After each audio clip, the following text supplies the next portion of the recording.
Bismillahirrahmanirrahim. Assalamualaikum warahmatullahi wabarakatuh.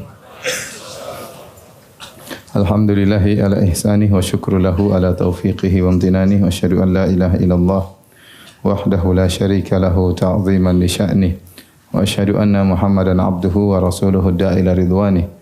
Allahumma salli alaihi wa ala alihi wa ashabihi wa ikhwanih. Pada pertemuan yang lalu telah kita bahas bagaimana tentang tewasnya Fir'aun yang ditenggelamkan oleh Allah di Laut Merah dan kejadiannya pada tanggal 10 Muharram. Allah berfirman, "Kam taraku min jannati wa uyun." Alangkah banyaknya taman dan mata air yang mereka tinggalkan. Fir'aun dan anak buahnya keluar meninggalkan kemewahan mereka. Taman-taman yang indah, mata air indah yang ada di Mesir mereka tinggalkan. Wa zuru'in wa maqamin karim, dan kebun-kebun serta tempat-tempat yang indah. Wa na'matin kanu fiha fakihin, kenikmatan, kemewahan yang selama ini mereka rasakan mereka tinggalkan. Kadzalik, dan demikianlah awrasnaha qauman akharin, kami wariskan kepada kaum yang lain. Fama bakat alaihimus samaa'u wal ardu wa ma kanu munzarin, maka langit dan bumi tidak menangisi mereka dan mereka juga tidak diberi tangguh. Maksudnya, kata para ulama, tatkala Fir'aun dan bala tentaranya tewas, tidak ada yang sedih dengan tewasnya mereka. Ya, tidak ada yang sedih dengan tewasnya mereka. Bahkan orang-orang gembira dengan tewasnya Fir'aun dan bala tentaranya. Makanya Allah mengatakan langit dan bumi tidak menangis atas tewasnya mereka. Tatkala mereka tewas, ya, maka ya Allah selamatkan seluruh Bani Israel. Tidak ada seorang Bani Israel pun yang ketinggalan, ya, selamat bisa menyeberang lautan, dan tidak seorang pun dari pengikut Fir'aun yang selamat. Seluruh pengikut Nabi Musa alaihissalam semuanya selamat, dan seluruh pengikut Fir'aun semuanya ditenggelamkan. Sebagaimana yang kita sampaikan pada pertemuan yang lalu, mulailah sebagian Bani Israel meragukan akan wafatnya Fir'aun. Maka Allah Subhanahu wa taala berfirman, "Al-yauma nunajjika bi badanika litakuna liman khalfaka ayah." Maka pada hari ini kami selamatkan jasad engkau, wahai Fir'aun. Maka Fir'aun sendiri yang diselamatkan oleh Allah, dan dia dikeluarkan dari Laut Merah masih memakai jubahnya, jubah kebesarannya, agar Bani Israel tahu bahwasanya Fir'aun telah tewas. Setelah itu mereka melanjutkan perjalanan meninggalkan negeri Mesir dengan tujuan menuju kepada Palestina. Allah Subhanahu wa taala, ya, berfirman bahwasanya mereka tatkala melewati Bani Israel, ternyata mereka melewati tatkala mereka melewati Laut Merah, mereka mendapati sekelompok orang yang sedang menyembah berhala. Kata Allah Subhanahu wa taala, "Wajawazna bi bani Israil al-bahra fa atau ala qaumin yaqufuna ala asnamin lahum." Tatkala kami selamatkan Bani Israel melewati Laut Merah, mereka pun mendatangi suatu kaum yang sedang ukuf, yaitu sedang berdiam di berhala-berhala mereka yang mereka sedang sembah. Tiba-tiba Bani Israel berkata, "Qalu ya Musa ja'alana ilahan kama lahum alihah." Kata mereka, "Wahai Musa, jadikanlah kami sesembahan sebagaimana mereka punya sesembahan." Jadi pada kesempatan kali ini saya akan menyebut bagaimana, ya, akhlak Bani Israel yang kurang ajar sama Nabi Musa alaihi salam, ya. Mereka sudah melihat mukjizat Nabi Musa yang begitu banyak. Mukjizat Nabi Musa terhadap Fir'aun yang walaqad ataina Musa tis'a ayatin bayyinat. Kami sungguh telah berikan kepada Musa 9 mukjizat yang jelas. Mereka lihat mukjizat yang begitu banyak dilakukan oleh Nabi Musa alaihissalam, namun mereka tetap berandal terhadap Nabi Musa, kurang ajar terhadap Nabi Musa, dan kita akan sebutkan silsilah kurang ajarnya mereka pada pertemuan kali ini. Di antaranya, baru saja mereka selamat melewati Laut Merah, mereka melewati sebagian orang yang sedang menyembah berhala, tiba-tiba mereka punya ide, ya.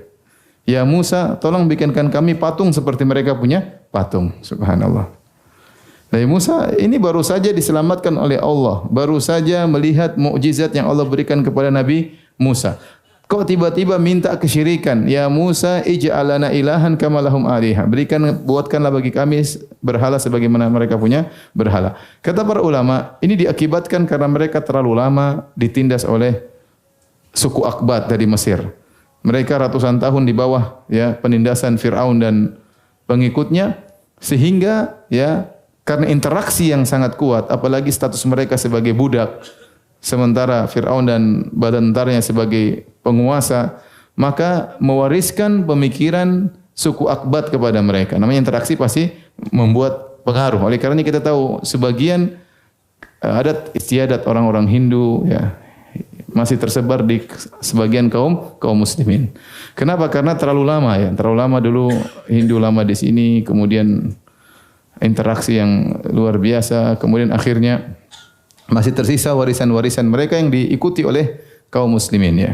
Sampai ada orang Hindu menulis buku tentang adat istiadat Hindu yang masih berlaku dalam tradisi umat Islam. Saya pernah pegang bukunya karangan orang pendeta Hindu ya. Kenapa? Interaksi yang terlalu kuat. Demikian juga kata para ulama, bagaimana Bani Israel minta dibikinkan Tuhan? Padahal baru diselamatkan oleh Allah Subhanahu wa taala. Karena mereka terlalu lama berinteraksi dengan kaum Mesir, ratusan tahun, apalagi status mereka sebagai anak buah, sebagai budak. Akhirnya mereka minta dibikinkan Tuhan. Maka apa kata Nabi Musa alaihissalam ya?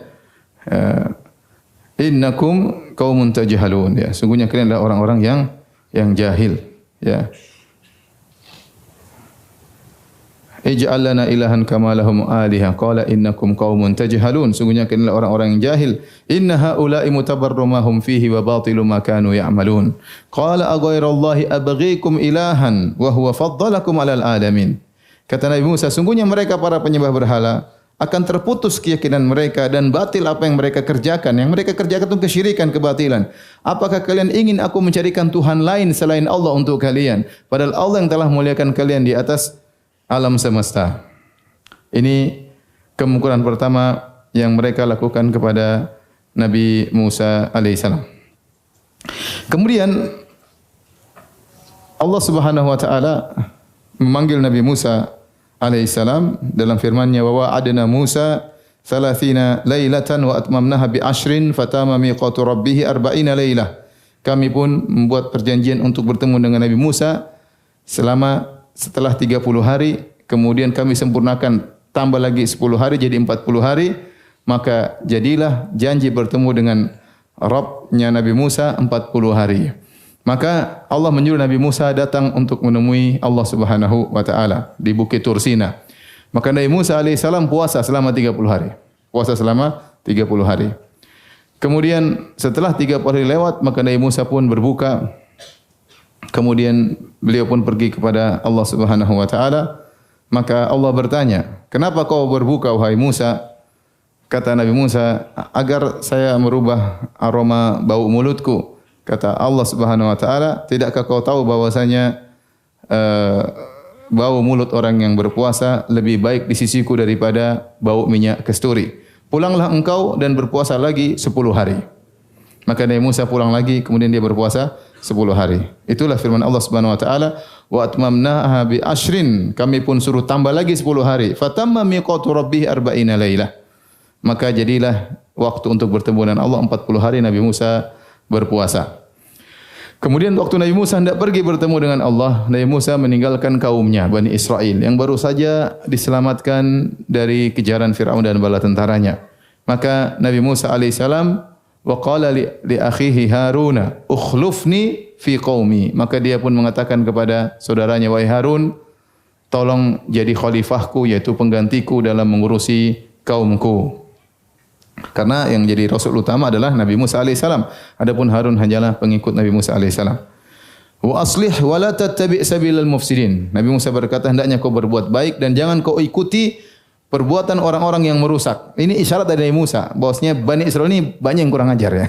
Makanya dia mengatakan, ya ukhlufni fi qaumi wa aslih. Hendaknya engkau menjadi penggantiku mengurusi mereka dan berbuat baiklah engkau wahai Harun. Wala tattabi' sabilal mufsidun. Jangan kau ikuti orang-orang jalannya orang-orang yang merusak. Dan Kalau orang dikatakan ada orang dikatakan ente yang baik ya, yang bertakwa kepada Allah, ya meskipun dia orang soleh dia jangan tersinggung. Dia jangan tersinggung. Allah Subhanahu wa taala berkata, "Ya ayuhan nabiyyu taqillah." Wahai nabi bertakwalah kepada Allah. Itu Nabi sallallahu alaihi wasallam. Apalagi kita dikatakan bertakwalah kepada Allah, berbuat baiklah ya. Jangan kita tersinggung, emang saya tidak baik? Emang saya tidak bertakwa? Enggak apa-apa. Nabi saja dibilang sama Allah, "Ya nabi, ya ayuhan nabi taqillah." Wahai Nabi bertakwalah kepada Allah. Lihatlah Nabi Musa berkata kepada Harun, wa aslih, wahai Harun. Nah Harun Nabi atau bukan?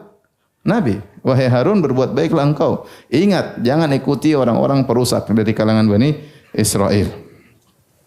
Akhirnya Nabi Musa pergi meninggalkan mereka. Walamma jaa Musa limiqatina wa kallamahu rabbuhu. Maka Nabi Musa pun pergi bertemu dengan Allah Subhanahu wa taala, terjadi pembicaraan dengan Allah. Makanya Nabi Musa disebut dengan kalimullah, yaitu yang Allah berbicara langsung dengan Nabi Musa. Yang Allah berfirman wa kallamallahu Musa taklima. Sungguh Allah telah berbicara dengan Nabi Musa dengan sebenar-benar pembicaraan. Disitulah disebutkan oleh ahlul kitab bahwasanya Allah memberikan kepada Nabi Musa 10 perintah Tuhan, ya. The 10 Commandments ya katanya. Ya. Di 10 perintah Tuhan yaitu dilarang mencuri, dilarang berzina, dilarang mencintai istri temanmu, dilarang macam-macam ya. Aturan-aturan ada 10 aturan yang itu mirip-mirip juga ada dalam Al-Qur'anul Karim. Intinya waktu Nabi Musa berbicara dengan Allah, kata para ulama, Nabi Musa rindu ingin melihat Allah Subhanahu wa taala, mendengar berbicara dengan Tuhan. Bagaimana Allah memberi perhatian luar biasa kepada Nabi Musa alaihissalam, bagaimana Allah telah menolongnya semenjak kecil. Bagaimana Allah menyelamatkannya dari kejaran Fir'aun. Bagaimana Allah memberikan dia mukjizat yang begitu banyak. Sekarang saatnya ngomong langsung dengan siapa? Allah Subhanahu wa taala. Tiba-tiba Nabi Musa rindu ingin melihat Allah. Nabi Musa berkata, "Rabbi arini anzur ilaik." Ya Allah, tunjukkanlah dirimu, aku ingin melihat apa? Melihat engkau. Saking rindunya ingin bertemu dengan Allah. Apa jawaban Allah Subhanahu wa taala? Qala lan tarani, kau tidak bisa melihat aku. Artinya kemampuanmu tidak ada ya. Makanya orang tidak mungkin melihat Allah kecuali pada hari kiamat. Ya, Nabi sallallahu alaihi wasallam mengatakan dalam Sahih Muslim, "Ta'allamu annakum lan taraw rabbakum hatta tamutu." Ketahuilah kalian tidak akan melihat Rabb kalian sampai kalian meninggal dunia. Kenapa? Karena kemampuan kita enggak ada. Mata kita melihat matahari aja enggak mampu. Kita lihat las aja kita enggak mampu. Apinya las kita enggak mampu. Melihat matahari mata enggak mampu. Maka Allah ingin beri gambaran kepada Musa. Jangankan engkau hai Musa manusia, gunung saja tidak mampu untuk menerima tajalliyat diriku, yaitu penampakan diriku, gunung tidak mampu. Makanya Allah mengatakan, "Qala lan tarani, walakin inzur ilal jabal." Tapi lihatlah kau kepada gunung. Fa in istaqarra makanahu fasawfa tarani. Kalau ternyata gunung mampu masih tetap pada tempatnya, kau akan melihat aku. Falamma tajalla rabbuhu lil jabali ja'alahu dakka wa kharra Musa sa'iqa. Tatkala Allah bertajalli yaitu menampakkan ya, sebagian penampakan pada gunung, tiba-tiba gunung tersebut pun hancur dan Musa pun langsung apa? Pingsan ya. Ya, gunung aja yang begitu kuat, begitu kokoh, begitu besar, hancur apalagi Nabi Musa. Nabi Musa pingsan. Ya, belum lihat Allah, baru lihat gunung sudah apa? Lihat gunung hancur, Nabi Musa ikut pingsan. Jadi yang dilihat bukan Allah, baru dilihat ada gunung yang hancur. Nabi Musa tidak kuat kemudian pingsan. Makanya dalam hadis kata Nabi sallallahu alaihi wasallam tentang Allah, hijabuhun nur. Sungguhnya hijab Allah penghalangnya adalah cahaya. Lau kasyafahu, kalau Allah mengangkat hijab tersebut, sitar cahaya tersebut, la ahraqat subuhatu wajhihi man taha ilaihi basarhu min khalqih. Hadis riwayat Muslim. Kalau Allah menyingkap hijab tersebut, maka subuhat yaitu cahaya wajah Allah akan membakar semua makhluk Allah yang dilihat oleh Allah Subhanahu wa taala. Tidak kuat makhluk. Ya. Saya ulangi kata Nabi sallallahu alaihi wasallam tentang wajah Allah, agungnya wajah Allah, kata Nabi, hijabuhun nur. Hadis ini hadis sahih riwayat Muslim. Sungguhnya sitar Allah adalah cahaya hijabnya. Lau kasyafahu, seandainya Allah angkat hijab tersebut, la ahraqat subhatu wajhihi man taha ilaihi basaruhu min khalqih. Maka cahaya wajah Allah akan membakar semua makhluk Allah yang dilihat oleh Allah Subhanahu wa taala.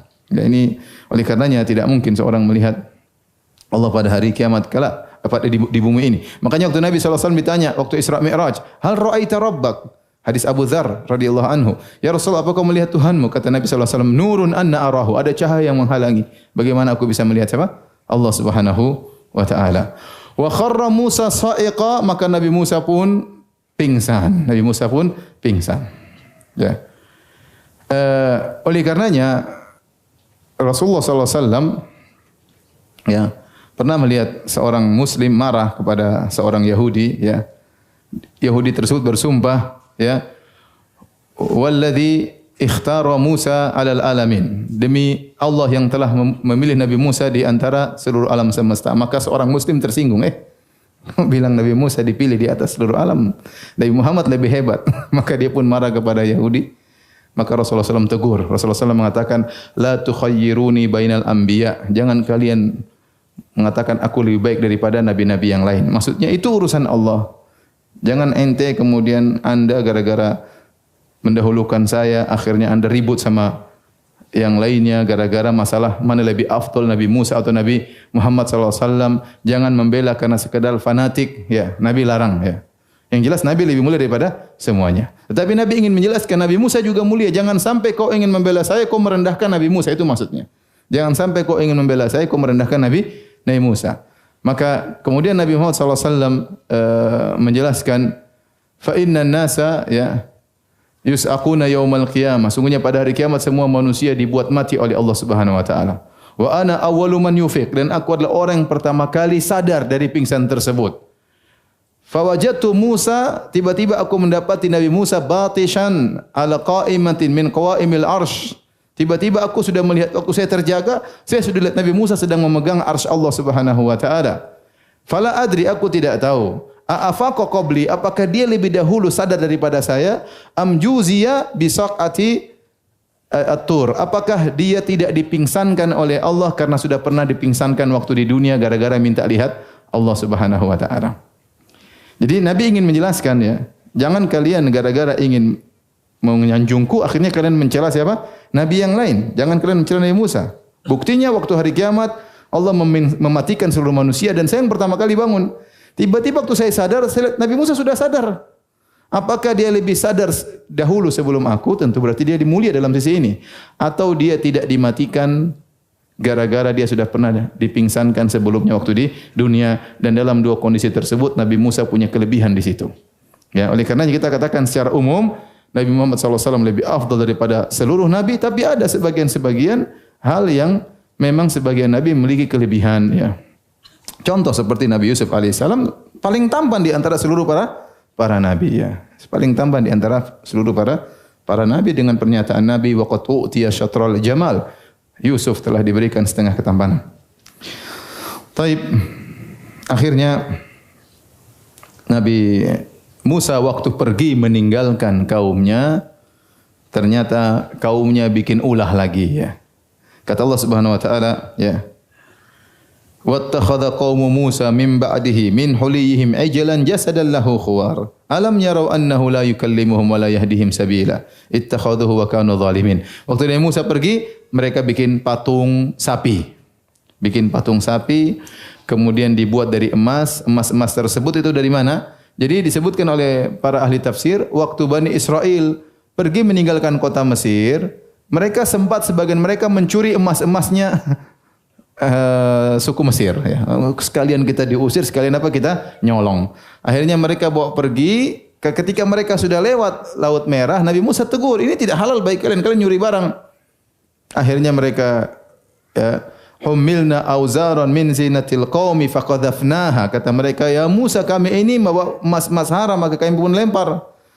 Ternyata waktu mereka membuang emas-emas tersebut diambil oleh seorang namanya Samiri. Samiri ini tokoh yang kita tidak jelas tentang hakikatnya, tapi disebutkan oleh sebagian tafsir dia bukan Bani Israel, tapi dia ngikut Bani Israel. Maka Samiri mengambil emas tersebut, kemudian dia bikin patung sapi. Dia bikin patung sapi. Kemudian patung sapi tersebut ternyata setelah dibuat patung, ada suara keluar dari patung sapi tersebut, suara yang tidak jelas. Bukan suara berbicara, tapi ada suara bunyi. Apakah ada angin masuk dari duburnya, kemudian keluar ke mulutnya. Intinya ada suara yang aneh. Dan dia berkata, hadza ilahukum wa ilahu Musa fanasi. Ini patung sapi Tuhannya kalian dan Tuhannya Musa. Cuma Musa lupa, dia pergi jauh-jauh cari Tuhannya di sini. Tuhannya siapa? Sapi.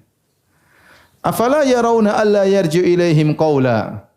wala yamliku lahum dharran wala naf'a. Tidakkah mereka tahu bahwasanya ini sapi tidak bisa ngomong sama mereka. Kalau mereka aja ngomong, sapi enggak bisa jawab. Bagaimana dianggap Tuhan? Dan sapi ini tidak bisa beri mudarat, tidak bisa beri manfaat. Tetapi ada keajaiban sapi tersebut, ada suara yang keluar. Itu yang membuat mereka menyangka ini apa? Tuhan. Dan ini suatu hal yang aneh bagaimana mereka menyembah yang lebih hina daripada mereka. Taruhlah ini sapi, ini kan sapi ya. Gimana Anda manusia nyembah apa? Sapi. Tetapi kalau saya katakan kita sudah bicara tentang akidah, terkadang otak seorang tertutup. Dan kita lihat sekarang di alam nyata, betapa banyak orang nyembah sesuatu yang lebih rendah di bawahnya. Orang nyembah sapi, ya. Orang nyembah pohon, orang nyembah patung, orang nyembah mayat. Ya. Dia masih bisa bergerak, mayat enggak bisa apa dia sembah. Ini tidak lain karena otak mereka sudah dimasukin oleh iblis. Kalau kita mau berpikir sehat, gimana ente nyembah mayat? Tapi orang lakukan. Gimana entah nyembah sapi? Mungkin jutaan orang, mungkin miliaran orang nyembah apa? Sapi. Dianggap sapi adalah Tuhan. Ya. Tapi gimana akal sehat menyembah patung? Kita bilang miliaran orang nyembah apa? Patung. Ada enggak? Ada, buktinya banyak. Makanya saya katakan kalau sudah bicara akidah, terkadang akal seorang tidak jalan. Allah ajak pikir, bagaimana kalian menyembah sapi, hewan yang lebih rendah daripada kalian, yang tidak bisa menjawab perkataan kalian. Dia tidak bisa berbicara dan tidak bisa menjawab perkataan kalian. Ya. Tapi memang dia punya keajaiban sapi tersebut, ada suara yang keluar. Nabi Musa bertanya kepada Samiri, "Ma khatbuka ya Samiri?" Kenapa? Apa yang kau lakukan? Qala basurtu bima lam yabsuru bihi, faqabattu qabdatan min athari rasul, fanabadhtuha wa kadzalika sawwalat li nafsi. Ternyata Samiri, waktu Fir'aun tenggelam, Jibril datang naik kudanya. Ya, di antara Jibril masukin apa? Pasir ke dalam mulutnya siapa? Fir'aun, sebagaimana kita jelaskan pada pertemuan yang lalu. Waktu Jibril, Rasul maksudnya Jibril, waktu dia datang kemudian naik kuda, setiap langkah kudanya ada bekasnya. Bekas ada yang mengatakan tiba-tiba yang dipijak oleh kudanya Jibril berwarna hijau. Bekas pijakan kuda tersebut diambil oleh siapa? Oleh Samiri. Dikumpulkan. Ini suatu yang luar biasa. Entah siapa yang kasih wahyu kepada dia, kemungkinan iblis ya. Intinya dia ambil, setelah dia ambil, waktu dia bikin patung dia campurkan dalam patung tersebut, tiba-tiba timbul keajaiban. Keluar suara meskipun bukan berbicara. Nah, orang kalau sudah lihat sedikit keajaiban dianggap apa? Ah, ini Tuhan, ini ada suara. Akhirnya mereka sembah sapi tersebut. Makanya akhirnya waktu Nabi Musa datang, dalam ayat yang lain kata Allah Subhanahu wa taala, "Wa ma a'jalaka an qaumika ya Musa?" Apa yang buat kau terburu-buru ke sini? Ya. Qala hum ala athari wa ajiltu ilaika rabbi litarda. Nanti mereka akan nyusul aku ya Allah. Aku segera datang kepada engkau agar engkau ridha. Jadi Musa itu rindu ingin ketemu Allah. Kok segera datang sini? Ya karena aku ingin engkau ridha ya Allah. Qala fa inna qad fatanna qaumaka min ba'dika wa adallahumus Samiri. Wahai Musa, sungguhnya kami telah menguji kaummu dan mereka telah terfitnah oleh siapa? Samiri. Ternyata waktu Nabi Musa datang, lihat ada patung sapi. Jadi mereka joget-joget di situ ya. Joget-joget. Musa ngapain cari-cari Tuhan, Tuhannya di sini. Dia lupa Tuhannya ada di sini.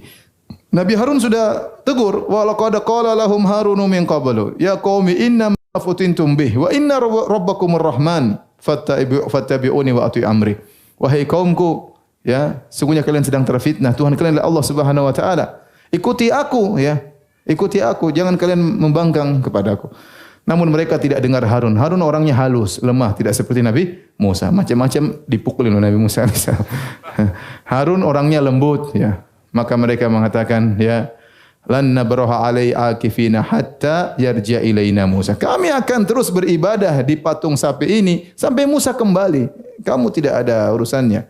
Ya, wahai Musa, wahai Harun. Waktu Nabi Musa datang, dia bawa alwah. Alwah itu lembaran-lembaran dari batu yang Allah tulis, ya. Isinya tadi 10 perintah apa? Tuhan atau sebagian dari Taurat. Intinya dia bawa untuk dibacakan kepada kaumnya.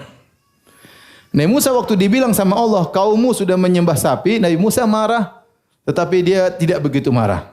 Ya. Begitu dia lihat patung sapi di hadapan mata dia, maka langsung Nabi Musa wa alqal alwah, maka dia lempar itu apa? Batu yang isinya tulisan firman Allah. Maksudnya Kalau kita dia lempar Al-Qur'an gampangannya. Saking marahnya itu apa namanya? Al-Qur'annya versi Taurat itu dia lempar. Kemudian dia pun marah kepada kaumnya, dia datang kepada Nabi Harun ya. Kemudian ya apa namanya? Fa akhadha bi ra'si akhihi yajurruhu ilaih. Maka dia pegang kepala Harun, dia tarik, Harun. Saking marahnya. Nabi Harun mengatakan, "Ya bena umma, la ta'khudh bi lihiyati wala bi ra'si." Jangan kau pegang jenggotku dan kepalaku. Marahnya bukan, "Kamu tuh ngapain?" Enggak. "Kamu tuh ngapain?" gitu lah. Ditarikin. Saking kuatnya Nabi Musa alaihissalam. Kata Nabi Harun, "Wa kanu yastad'afuni." Mereka menganggap aku lemah. "Wa kadu inna qaumi istata'afuni wa kadu yaqtulunani." Mereka menganggap aku lemah, bahkan mereka mau bunuh saya waktu saya tegur-tegur. Dan Nabi Harun tidak berkutik di hadapan Bani Israel. Ini menunjukkan Bani Israel kurang ajar. Nabi Musa pergi, mereka bikin apa? Syirik. Nabi Musa datang, Nabi Musa marah. Akhirnya ditegur, Samiri diusir. Akhirnya Nabi Musa pun mengambil sapi tersebut, kemudian dibakar, ya, kemudian bakaran tersebut dilemparkan ke lautan. Setelah itu Nabi Musa alaihissalam menyuruh mereka untuk bertobat, ya. Untuk bertobat kepada Allah Subhanahu wa taala yang Allah Subhanahu wa taala ya sebutkan dalam Al-Qur'an, ya. Faqtulu anfusakum. Cara bertobatnya kata Allah, faqtulu anfusakum. Bunuhlah diri kalian. Ya, bertobat, tapi tobatnya dengan apa? Bunuh. Dan ini syariat zaman dahulu. Akhirnya dipisahkan. Tidak semua mereka nyembah berhala. Yang nyembah berhala mana? Minggir. Mayoritas. Sudah duduk situ semua. Yang tidak menyembah berhala, minggir. 2 kelompok. Kemudian yang tidak menyembah berhala, semua pegang pedang. Untuk membunuh yang menyembah berhala. Saat di sini zaman dahulu. Setelah itu Allah turunkan semacam kabut, ada yang mengatakan zullah, semacam ada yang mengatakan kegelapan karena mereka tidak tega untuk membunuh saudara mereka sendiri. Maka Allah turunkan kabut, kemudian Nabi Musa suruh bunuh. Ada yang bunuh kakaknya, bunuh adiknya, bunuh bapaknya, bunuh saudaranya. Pokoknya disuruh bunuh, tidak tahu siapa yang dia bunuh. Banyak yang meninggal tatkala itu. Sampai dalam sebagian buku tafsir mengatakan waktu kejadian tersebut sampai 70.000 yang meninggal dunia karena mereka semua pada berbuat kesyirikan. Akhirnya diberhentikan. Tidak semua, masih ada sebagian yang masih hidup. Setelah itu Nabi Musa ingin bertobat lagi kepada Allah Subhanahu wa taala, maka beliau memilih sekitar 70 orang, ya, waqtara Musa qaumahu 70 rajulan limiqatina. Allah Subhanahu wa taala menyebutkan maka Nabi Musa pun membawa 70 orang dari ribuan Bani Israel, orang-orang yang sangat soleh untuk mewakili kaum mereka untuk minta ampun kepada Allah Subhanahu wa taala. Berjalan Nabi Musa bersama Harun bersama 70 orang tersebut menuju ke Bukit Tursina untuk minta ampun kepada Allah Subhanahu wa taala akibat perbuatan kaum mereka. Waktu Nabi Musa berbicara dengan Allah Subhanahu wa taala, disebutkan mereka mendengar ada pembicaraan dia. Kemudian mereka berkata, "Wahai Musa, ya, lan nu'mina laka hatta narallaha jahrah." Ini 70 orang paling soleh di Bani Israel. Mereka berkata, "Wahai Musa, kami enggak mungkin beriman sama Tuhanmu sampai kami lihat Tuhanmu jelas-jelas." Kurang ajar atau tidak? Kurang ajar. Ini yang paling soleh di antara mereka. Nabi Musa ngomong, mereka enggak percaya. Mana Tuhanmu dulu, baru kita percaya. Fa akhadhathumus sa'iqatu, tiba-tiba Allah turunkan halilintar, tewaslah mereka. Kurang ajar mereka. Kemudian setelah mereka tewas, Nabi Musa minta ampun kepada Allah. Tsumma ba'atsnakum min ba'di mautikum, Allah bangkitkan lagi mereka. Ya, dalam surat Al-Baqarah Allah menyebutkan beberapa kejadian mati Allah hidupkan, mati Allah sampai 5 kali kejadian. Ini kejadian pertama. Ya. Jadi akhirnya mereka bertobat kepada Allah Subhanahu wa taala, ya. Kemudian mereka pun pulang ke negeri mereka, ya. Disebutkan Nabi Musa juga kemudian menerima Taurat. Nabi Musa sampaikan kepada kaumnya, "Wahai kaumku, sungguhnya inilah Taurat yang Allah turunkan kepadaku maka jalankan Taurat tersebut. Apa kata Bani Israel? Wahai Musa, lihat dulu peraturannya berat atau tidak. Kalau berat kita tinggalkan, kalau mudah kita jalankan. Masya Allah. Saya tidak tahu ini Bani Israel yang kurang ajar luar biasa. Jadi mereka masih nawar. Musa mengatakan ini dari Allah. Saya sudah jauh-jauh datang dari Allah. Mereka masih nawar lagi. Lihat dulu apa dulu isinya. Kalau bisa kita kerjakan, kalau enggak. Jadi mereka protes. Ya kalau yang soleh saja tadi mengatakan tidak beriman kecuali Allah, langsung dikasih kirim apa? Halilintar, apalagi yang bahlul-bahlulnya ya.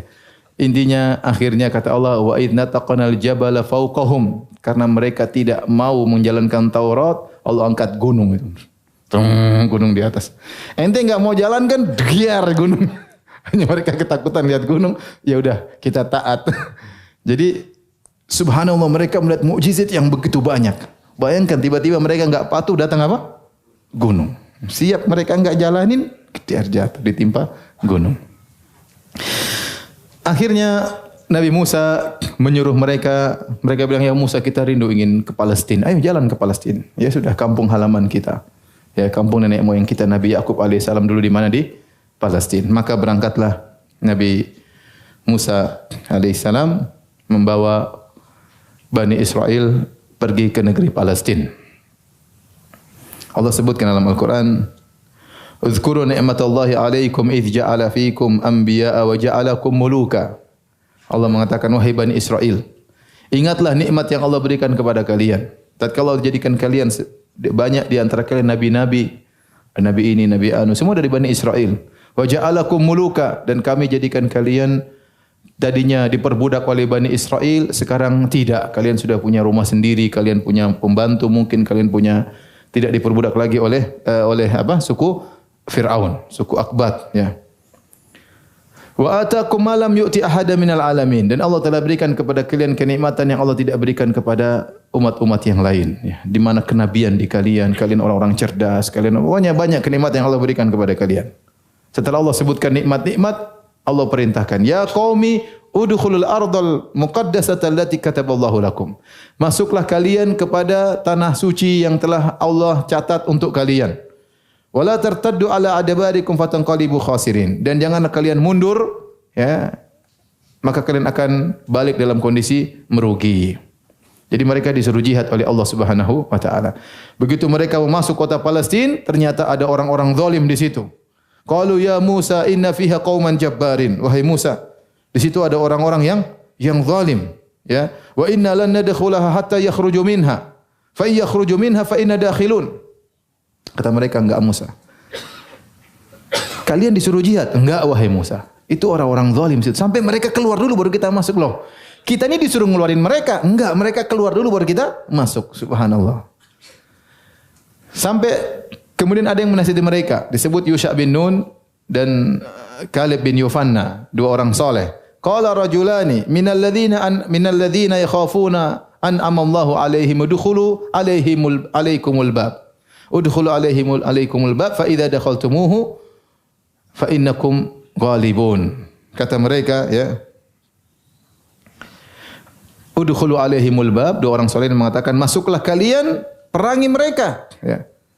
Fa idza dakhaltumuhu, kalau kalian masuk pintu tersebut, fa innakum ghalibun, kalian pasti menang. Ini orang-orang zalim, namun tidak kalah zalim daripada Firaun. Firaun lebih hebat daripada mereka ini. Bala tentaranya lebih banyak, Firaun lebih jago, tapi Allah selamatkan kita, Allah menangkan kita. Ini mereka kecil. Kenapa kalian tidak masuk? Apa jawab mereka? Ya Musa, inna lan nadkhulaha abadan ma damu fiha. Mereka ngeyel, wahai Musa, selama-lamanya kami tidak akan masuk. Ya. Selama mereka masih di situ, kami tidak bakalan masuk. Terus perkataan mereka yang kurang ajar, kata mereka, fadhhab anta wa rabbuka faqatila innaha huna qaidun. Kalau gitu Musa, kau saja sama Tuhanmu sana perang. Kita nunggu di sini hasilnya. Yang menakjubkan mereka mengatakan, pergilah engkau dan Tuhanmu, bukan Tuhan kita. Fadhhab anta wa rabbuka, pergilah engkau dan Tuhanmu.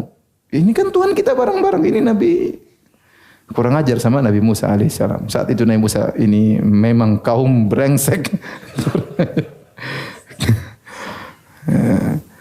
Adapun kisah dalam buku tafsir bahwasanya ternyata ada orang raksasa-raksasa di situ ya, yang tinggal di Palestina Ya, kemudian sebagian kaum Nabi Musa jalan masuk ditangkap sama raksasa, ditangkap 9 orang, dimasukkan kantongnya. Ya. Kemudian dibawa ke bosnya di sini. Siapa ini kecil-kecil ini? Oh ini kaum Nabi Musa. Itu semua khurafat. Ya. Semua khurafat. Disebutkan di antara raksasa-raksasa tersebut namanya Auj bin Nuk. Auj bin Nuk adalah seorang yang tingginya 3.300 hasta, ya 333 sepertiga hasta ya. 3.333 sepertiga apa? Hasta. Yaitu kira-kira 2 kilometer tingginya. Kira-kira berapa? 2 kilometer ya. Kalau dia lagi mau makan, dia masukkan tangannya ke lautan ambil ikan, dia bakar di matahari. Ya, itu dongeng semua kata Ibnu Katsir, ini enggak benar, Israiliyat, tidak ada dalilnya. Kalau ternyata yang di Palestina memang besar-besar itu ya pantaslah Bani Israel ketakutan. Gimana ngelawan raksasa kayak gitu. Sebutkan akhirnya Nabi Musa ngelawan Uj bin Nuk itu yang jagoan mereka karena Nabi Musa aja tingginya enggak sampai ke mata kakinya. Nabi Musa punya tongkat panjang dan Nabi Musa bisa loncat 5 meter, kemudian tongkatnya 5 meter bisa sampai ke mata kakinya. Maka waktu Nabi Musa bunuh diri lempar, ciat, ting, mati dia ya. Sesuai dengan ukuran, loncat 5 meter, tongkat 5 meter, kena karena mata kakinya apa? Tinggi ya. Itu semua khurafat. Yang benar mereka orang biasa. Makanya disuruh untuk apa? Berjihad. Tatkala mereka tidak mau berjihad, mereka akhirnya mundur. Dan tidak mungkin Nabi Musa maju sendiri. Tidak mungkin Nabi Musa masuk. Nabi Musa maju dengan Harun, dengan Yusha bin Nun dan Kalib bin Yohanna. Cuma 4 orang lawan mereka begitu banyak. Akhirnya tidak jadi berjihad. Tatkala itu Nabi Musa berkata, Qala Rabbi inni la amliku illa nafsi wa akhi. Ya Rabbku, aku tidak bisa menguasai kecuali diriku dan saudaraku. Fafruq bainana wa bainal qaumil fasiqin. Berilah hukuman keputusan antara kami dengan orang-orang fasik ini. Nabi Musa menamakan kaumnya orang apa? Orang fasik. Allah berkata, qala fa innaha muharramatun alaihim. Sungguhnya Palestina jadi haram bagi mereka. Arba'ina sanatan yatihuna fil ard. Selama 40 tahun mereka akan tersesat di atas muka bumi.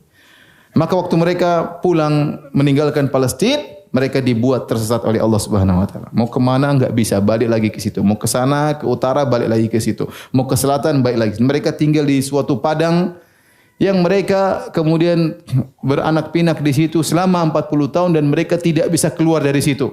Kemanapun mereka pergi, kondisinya selalu kembali kepada tempat yang sama. Disebut dengan masa tih, yaitu masa mereka disesatkan oleh Allah Subhanahu wa taala. Allah berkehendak bisa.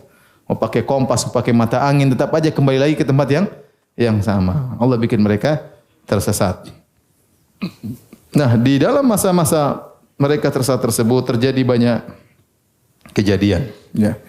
Di antaranya, ya, mereka mengeluh kepada Nabi Musa. Ya, ya Musa, ini padang pasir panas banget. Ya.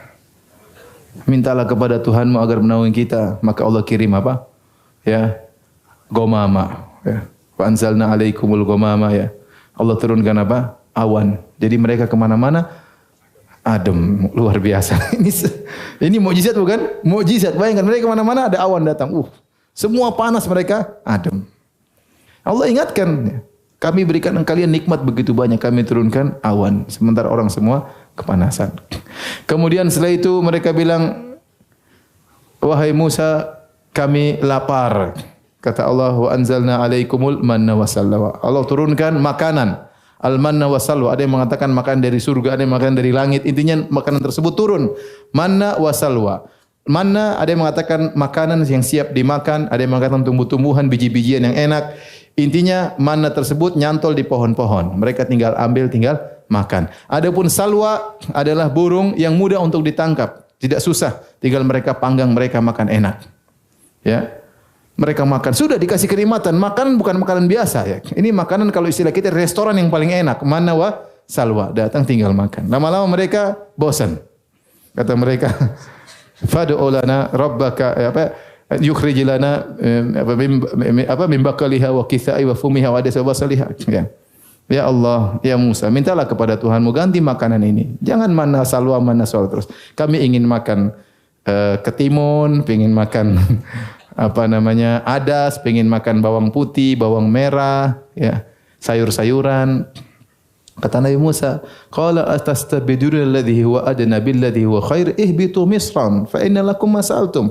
Kalian mau ganti makanan lezat ini dengan sayur mayur, ketimun, bawang putih, bawang merah, adas. Itu di mana-mana juga ada. Kalian tinggal pergi ke sana kalian dapat. Kenapa susahnya? Kalian ingin makan sayur tinggal pergi ke sana, ambil, ya tinggal mana salwa turun lagi. Subhanallah, mereka apa? Mereka tidak pernah puas. Jadi selalu nuntut kepada mintakan, tapi tidak patuh kepada Allah Subhanahu wa taala. Luar biasa. Jadi mukjizat yang mereka dapatkan itu banyak sekali. Kemudian juga mereka haus, ya. Wa idh istasqa Musa liqaumihi faqul nadrib bi asaqal hajar. Kata mereka, wahai Musa, haus Musa, kita perjalanan jauh enggak ada air. Minta kepada Tuhanmu agar berikan minum kepada kami. Dari Musa berdoa. Maka Allah mengatakan, pukulkan batu dengan tongkatmu, fanbajasat minhu, maka keluarlah dari batu tersebut 12 keran. Jadi batu tiba-tiba 12 keran. Kenapa? Karena mereka 12 suku. Ya. Masing-masing ngambil dari kerannya. Itu batu dipukul, ting, keluar 12. Akhirnya kalau sudah selesai, kerannya tertutup, kemana-mana mereka pikul batu itu. Jangan sampai apa? Kehausan lagi. Setiap haus dipukul, ting, keluar apa? Air. Jadi maksud saya mukjizat yang mereka rasakan terlalu apa? Terlalu banyak. Tapi mereka memang kurang ajar, ya. Kemudian juga ada kejadian tentang salah seorang dari mereka dibunuh. Jadi hebohlah. Orang itu dibunuh. Akhirnya siapa yang bunuh ini? Ada seorang dari mereka ngejek. Ya sana tanya Musa sanalah. Kan Musa tanya, dia pasti tahu. Yang Musa tidak tahu ilmu gaib. Nabi Musa tidak tahu siapa yang bunuh orang ini. Dia nabi tapi tidak tahu ilmu gaib. Allah tidak kasih tahu, dia tidak tahu. Akhirnya Nabi Musa diwahyukan oleh Allah menyuruh mereka untuk menyembelih seekor sapi. Innallaha ya'murukum an tadhbahu baqarah. Qalu atattakhiduna huzwa? Qala a'udzu billahi an akuna minal jahilin. Kata Nabi Musa, kalau kalian ingin tahu siapa yang bunuh orang ini, carilah seekor sapi dan sembelihlah seekor sapi tersebut. Kata mereka, "Ya Musa, engkau ngejek kami. Apa hubungannya sapi dengan orang mati?" Dan memang Nabi Musa sengaja suruh sapi karena mereka pernah nyembah apa? Sapi. Itu ambil sapi, potong itu sapi. Ya. Atattakhiduna huzwa? Kau ngejek kami ya. Karena Musa, ya Allah, sejak kapan aku pernah ngejek kalian? Kalian sudah berpuluhan tahun sama saya. Saya tidak pernah ngejek kalian. Sudah cari sapi aja. Mereka enggak terima langsung. Seandainya mereka terima langsung, tinggal cari sapi mana saja mereka sembelih selesai. Tapi mereka bertanya-tanya supaya tidak nyembelih. Kata mereka, coba sebut tanya sama Tuhanmu, sapi yang kayak bagaimana? Mulailah mereka tanya-tanya dalam rangka supaya agar mereka terselamatkan dari perintah menyembelih sapi. Ya. Akhirnya Allah Subhanahu wa taala berfirman, innaha baqaratun la faridun wala bikrun awanun baina dzalik, ya. Semakin banyak syarat-syaratnya, harus begini, harus begini, harus begini, tanya lagi harus begini, harus begini, harus begini. Sampai semakin sulit. Akhirnya mereka tanya terus gimana lagi? Akhirnya syaratnya semakin banyak yang Allah sebut dalam surah Al-Baqarah.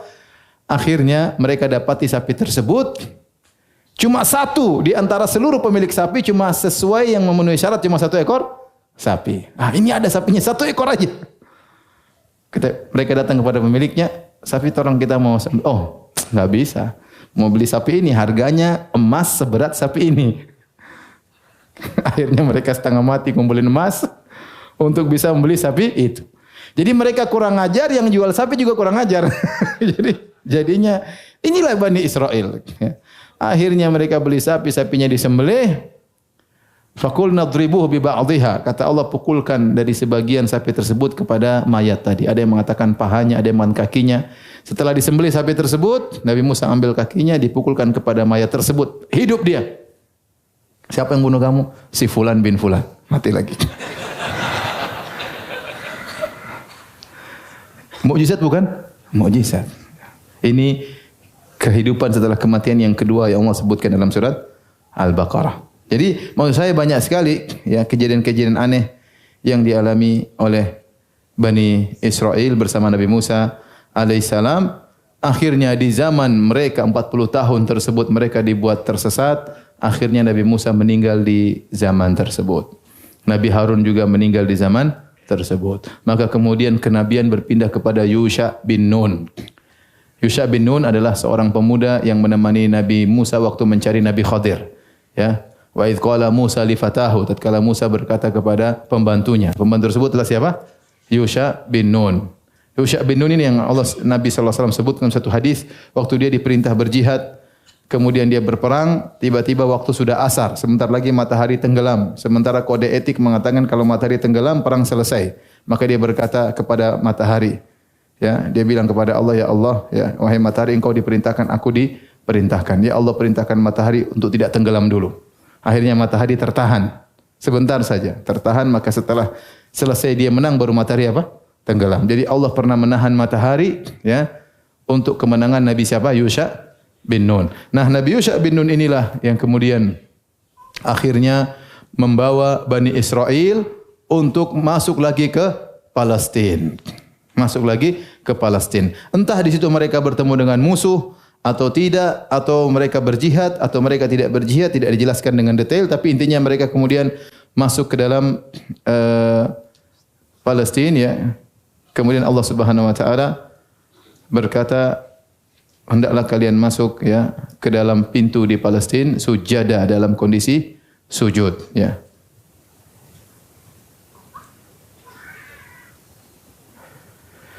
Tapi waktu mereka disuruh sujud untuk masuk maksudnya sujud masih dalam kondisi ruku. Sujud sini maksudnya dalam kondisi ruku. Jadi mereka masuk ke kota Palestina dengan penuh kerendahan, berterima kasih, bersyukur kepada Allah Subhanahu wa taala, ya. Wadkhulul baba sujada wa qulu hittah. Masuklah kalian ke pintu Palestina dalam kondisi ruku, tunduk kepada Allah. Kalian berkata astaghfirullah, astaghfirullah. Hittah artinya, ya Allah, ampunilah kami, ampunilah kami. Selama ini kami maksiat, kemudian disiksa, tersesat 40 tahun, dihukum. Jadi disuruh masuk kota Palestina dalam kondisi ruku dan dalam kondisi beristighfar. Tetapi ternyata mereka tidak ruku. Malah mereka duduk, kemudian mereka dorong-dorong pantat mereka masuk ke dalam. Jadi kurang ajar ini. Sudah selesai hukuman masih kurang ajar. Kemudian disuruh bilang hittah, itu artinya ampunilah kami ya Allah. Mereka jawab hintah. Gandum, pingin makan. Jadi subhanallah, ini makhluk kurang ajar sekali, ya. Ini Bani Israel. Fabaddala alladziina dzalamu qawlan ghairal ladzi qila lahum, ya. Mereka mengganti perkataan, harusnya bilang hittah, mereka ganti hittah. Jadi tidak ada suatu suku yang kurang ajar kepada Tuhan seperti apa? Seperti Bani Israel, ya. Sangat-sangat kurang ajar, ya. Makanya kalau antum lihat isi Taurat, mereka sifati Allah dengan sifat yang kurang ajar, ya. Mereka bilang Allah istirahat pada hari Sabtu, habis ciptakan langit bumi 6 hari, Allah capek, ya. Ya, kita juga capek, hari Sabtu kita libur, solidaritas sama Tuhan. Masa Tuhan istirahat kita kerja? Jadi mereka sifati para nabi seperti Nabi Harun. Kata mereka Nabi Harun yang bikin patung sapi. Nabi Harun yang suruh bikin patung apa? Sapi. Padahal dalam Al-Quran Nabi Harun yang ngelarang. Mereka bilang Nabi Daud alaihissalam naksir sama istri orang. Kemudian akhirnya dia intip istri orang. Akhirnya dia suruh suaminya perang supaya mati. Bahkan dia berzina dengan istri orang sebelum. Mengerikan. Bilang mereka Nabi tentang Nabi Nuh, tentang Nabi Lut, tentang. Jadi mereka menggambarkan Nabi-Nabi Bani Israel dalam Taurat rusak. Kalau nabi-nabi saya rusak, apalagi apa? Bani Israelnya.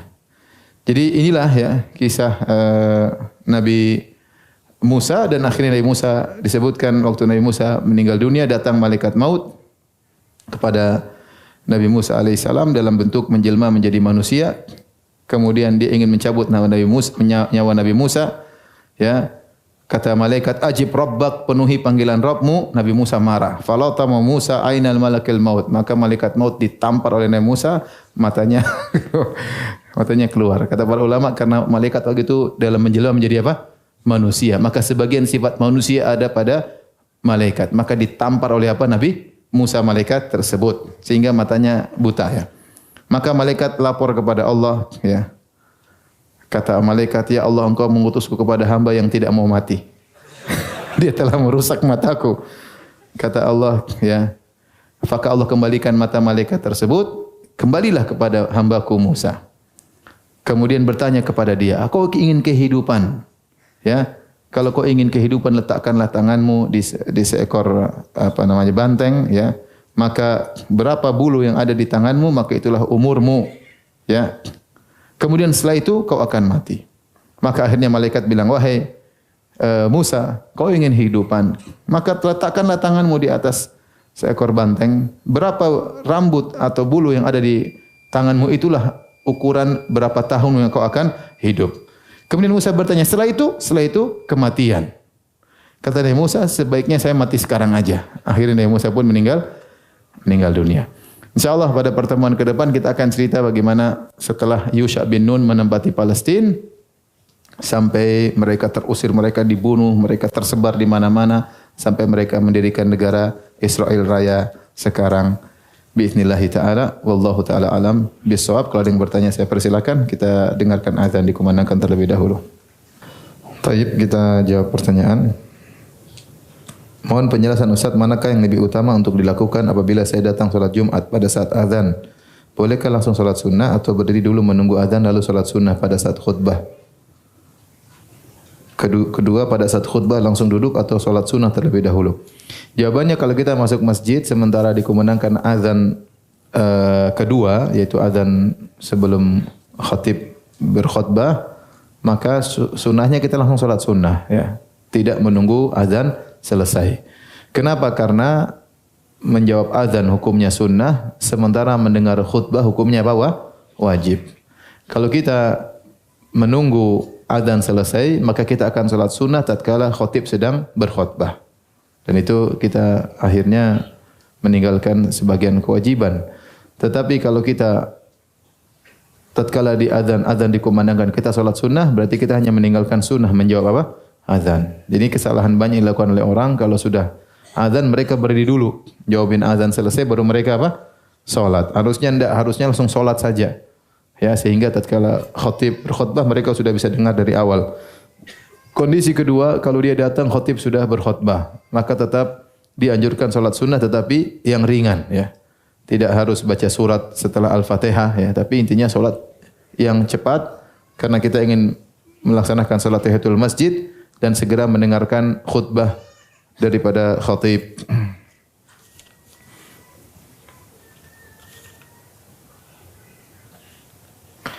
Ustaz, apakah di zaman sekarang kita boleh menghajar, memboikot seperti Rasulullah SAW memboikot sahabat Ka'ab bin Malik?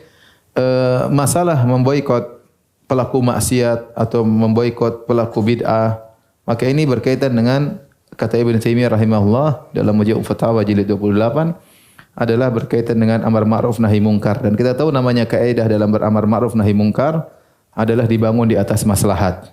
Jika penerapan amar ma'ruf nahi mungkar mendatangkan kemaslahatan, maka lakukanlah. Jika ternyata mendatangkan mudarat yang lebih, maka tidak perlu dilakukan. Nah, di zaman Nabi waktu Ka'ab bin Malik radhiyallahu anhu tidak ikut perang, berarti Ka'ab bin Malik melakukan bid'ah atau melakukan maksiat? Maksiat. Dia melakukan maksiat dan dihajar oleh Nabi SAW, ya, selama 50 hari atau 40 hari. Kemudian beliau pun sadar bersama dua temannya, ya, tidak diajak bicara, kalau salam tidak dijawab, ya, sampai Allah terima taubat mereka dan Allah turunkan ayat-ayat dalam surat At-Taubah, ya, wa ala thalathati alladziina khulifu dan seterusnya.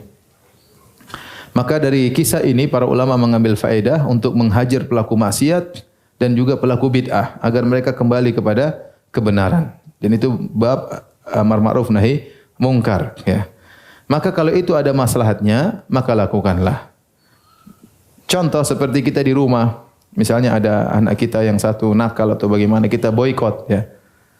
Tidak disalamin, akhirnya dia nangis minta maaf, maka tidak apa-apa. Lakukan. Sama seperti seorang suami memboikot apa? Istrinya dengan harapan dia minta maaf, merasa tersiksa tatkala tidak didekati oleh suaminya, maka lakukan. Ya, sama kalau ada orang melakukan bid'ah, kita boikot, kemudian dia sadar gara-gara kita boikot, maka silakan lakukan. Pelaku maksiat kalau kita boikot, dia sadar, lakukan. Kalau pelaku bid'ah kita boikot, sadar, maka lakukan. Tapi kenyataannya sekarang di zaman ini tidak segampang itu. Kalau ada orang pelaku maksiat, kita boikot, tidak kita ajak ngomong, dia malah senang, dia pergi ke teman-teman tukang maksiat yang lainnya. Saya ketemu itu orang jenggotan, tidak dijawab salam saya. Mending saya ketemu teman tukang mabuk, ya. Akhirnya dia malah semakin jauh. Ya. Sama sekarang kalau kita misalnya ada orang melakukan bid'ah, kita sikapi, malah kita yang disikapi oleh masyarakat. Malah kita yang dijauhi, malah kita yang susah. Sama sekarang ada istri yang misalnya tidak taat, kita boikot, kita yang sengsara. Iya, kita yang sengsara. Dia santai-santai saja, kita yang sengsara. Beda kalau seorang istrinya 4, kalau satu diboikot, pasti istrinya sadar. Tapi kalau istri cuma satu, ya udah. Ya, kita boikot dia, emang gue pikirin katanya. Kita yang menderita ya. Oleh karenanya saya sering ditanya, Ustaz, saya boikot istri saya tidak bermanfaat. Itu banyak terjadi, ya. Maka cara untuk menanggulangi permasalahan tersebut bukan dengan memboikot. Tapi intinya itu adalah masalah ijtihadiyah, dilihat kondisi. Selama pemboikotan tersebut bermanfaat, lakukan. Kalau tidak, maka tidak perlu dilakukan. Tidak perlu dilakukan. Ustaz, apakah semua hadis di kitab Sahih Bukhari sahih semua? Untuk Sahih Bukhari semuanya sahih. Ya. Untuk Sahih Muslim ada beberapa hadis yang dikritiki oleh Imam Daruqutni dan yang lainnya. Tidak lebih dari belasan hadis ya. Entah ada 10-an atau lebih kurang daripada itu ya, tidak sampai 20 hadis. Ada yang dikritiki oleh sebagian ulama dan sebenarnya mengatakan yang dikritiki kebenaran pada yang mengkritik, kebenaran kepada yang mengkritik. Tapi Sahih Bukhari maka semuanya sahih. Kalau ada yang mengkritik, maka yang benar Imam Al-Bukhari rahimahullahu ta'ala. Bolehkah melamar akhwat tapi nikahnya 3 tahun ke depan? Boleh-boleh saja kalau akhwatnya mau ya. Tapi ingat, setelah Anda melamar, belum terjadi apa-apa. Ya, itu bukan kekasih Anda, ya apalagi istri Anda. Maka dia wanita seperti yang lainnya. Tidak boleh Anda bermesraan dalam WhatsApp, tidak boleh. Kalau membicara maka harus ada orang ketiga, tidak boleh berkhulwat karena dia bukan siapa-siapa. Anda cuma booking ya. Kalau dia batalkan bookingan terserah dia. Ya, tapi intinya seharusnya kalau ngelamar langsung aja, jangan lama-lama. 3 tahun kelamaan. Tapi kalau Anda saking cinta sama dia, ya sudahlah, saya booking ya sudah. Ya itu yang penting dia setuju. Itu urusan masing-masing. Kalau keluarganya setuju enggak ada masalah. Tapi ingat, setelah lamaran itu tidak terjadi apa-apa. Dia masih wanita yang seperti wanita yang lain. Tidak boleh bermesraan, tidak boleh chatting-chattingan, pacar-pacaran di chattingan, tidak boleh. Ya, tidak boleh berkhulwat dan yang lainnya. Kenapa harus 3 tahun ya, akhi? Kasihan. Duit enggak ada kayaknya. Ustaz, apakah ada hadis yang menyatakan akan ada pernikahan di surga antara Siti Asiyah dengan istri Fir'aun dengan Nabi Muhammad SAW dan Maryam dengan Nabi Muhammad? Saya tidak tahu hadis ini ya. Jika ada, apakah ada amalan untuk hadir dalam pernikahan tersebut? Nah, hadisnya aja belum tentu ada.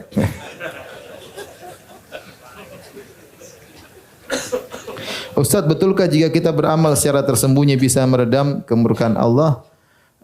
Kata Nabi SAW, shadaqatus sir tudfi'u ghadabar Rabb. Sedekah yang dilakukan diam-diam meredamkan kemurkaan Allah Subhanahu wa taala. Maka kebiasaan salaf dahulu mereka bersedekah diam-diam, tidak ingin ada seorang pun yang tahu ya. Bagaimana jika punya pasangan hidup yang selalu kepo dengan penghasilan suami hingga susah untuk beramal dengan cara sembunyi-sembunyi? Apalagi punya sifat namam, suka mengadu domba. Mohon nasihatnya. Nasihat saya, nasihati itu istri ya. Nasihat istri enggak boleh ya. Enggak boleh namam ya. Kepo ada batasannya, tidak boleh semua harus dikepoin ya. Ya. Intinya istri mau tahu mau enggak tahu tetap saja antum bersedekah ya. Emang kalau ketahuan emang dilarang sedekah. Ya. Kalau antum ketahuan punya duit dilarang sedekah, berarti ente memang tidak pantas jadi suami. Ya. Anda berarti lemah. Padahal kata Allah Subhanahu wa taala, "Ar-rijalu qawwamuna 'alan nisa." Lelaki itu pemimpin pada wanita. Kata Ibnu Katsir, umara, yaitu apa? Raja bagi wanita. Nah, kalau Anda punya uang, Anda tidak bisa bersedekah sama ibu Anda karena ketahuan jumlahnya sekian. Kalau kurang diomelin istri, Anda tidak pantas jadi suami. Mau nikah sama siapa saja, Anda memang tidak pantas jadi suami. Maka Anda harus tegas, harus tegar hadapi istri. Nah, tidak boleh seperti ini. Ya, kamu tahu uang saya, ini saya punya hak untuk bersedekah kepada istri, bersedekah kepada yatim. Kecuali kalau kamu kurus, baru kamu protes sama saya. Kamu masih gemuk, masih nyaman. Kekurangan apa yang saya berikan sama kamu? Ya. Kalau istri udah kurus, sakit-sakitan, ya. Kemudian nggak dikasih makan, ya memang dia ente sedekah, ente kurang ajar namanya. Istri didahulukan. Tapi kalau istri alham nyaman, gemuk, bahkan berusaha diet dan yang lainnya. Terus ya sudah ente sedekah aja, ngapain dengar seperti itu. Teorinya begitu. Intinya lembut ya. Lembut tapi jangan mengalah. Kalau sudah urusan apa? Sedekah jangan mengalah, apalagi silaturahmi kepada keluarga. Tapi demikian saja, kurang lebih saya mohon maaf. Subhanakallah bihamdik asyhadu an la ilaha illa anta astaghfiruka wa atubu ilaik. Assalamualaikum warahmatullahi wabarakatuh.